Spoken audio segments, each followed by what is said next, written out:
తిరుమల శ్రీవారిని భక్తులకు టీటీడీ దూరం చేస్తోందా? పాలక మండలి నిర్ణయాలు శ్రీవారి భక్తులకు కఠినతరం అవుతున్నాయా?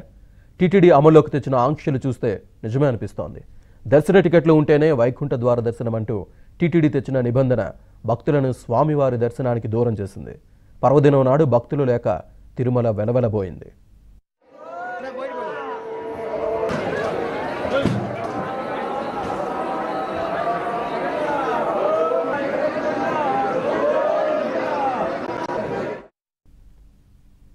వైకుంఠ ఏకాదశి పర్వదినాన శ్రీవారిని దర్శించుకుంటే మోక్షం కలుగుతుందని భక్తుల విశ్వాసం. దీంతో ముందు రోజే తిరుమల కొండ భక్తులతో కిక్కిరిసిపోతుంది. 2020 నుంచి 2 రోజులకే పరిమితమైన వైకుంఠ ద్వార దర్శనాన్ని 10 రోజులకు పొడిగించింది టీటీడీ. అప్పటి నుంచి శ్రీవారి ఆలయంలో 10 రోజుల పాటు వైకుంఠ ద్వారాలను తెరిచి లక్షలాది మంది భక్తులకు వైకుంఠ ద్వార దర్శనం కల్పిస్తోంది.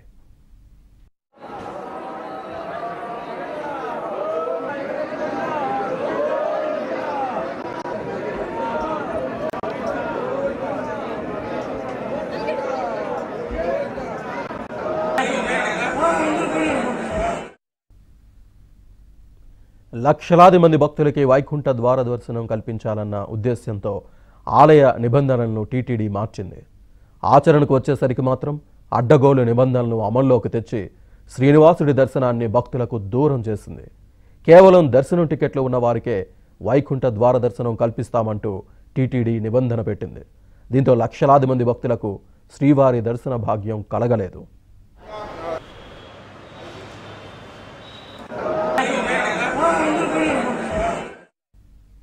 సాధారణ రోజుల్లో కంటే పర్వదినాల్లో శ్రీవారిని దర్శించుకున్న భక్తుల సంఖ్య గణనీయంగా తగ్గిపోవడానికి టీటీడీ అమలు చేసిన నిబంధనలే కారణమని భక్తులు మండిపడుతున్నారు.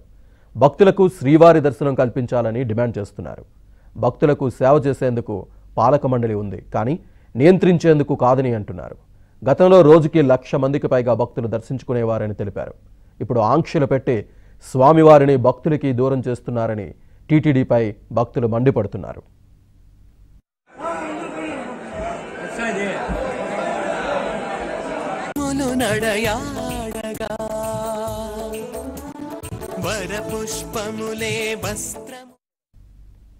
కొత్త నిబంధనలను టీటీడీ పునఃసమీక్షించుకోవాలని భక్తులు కోరుతున్నారు.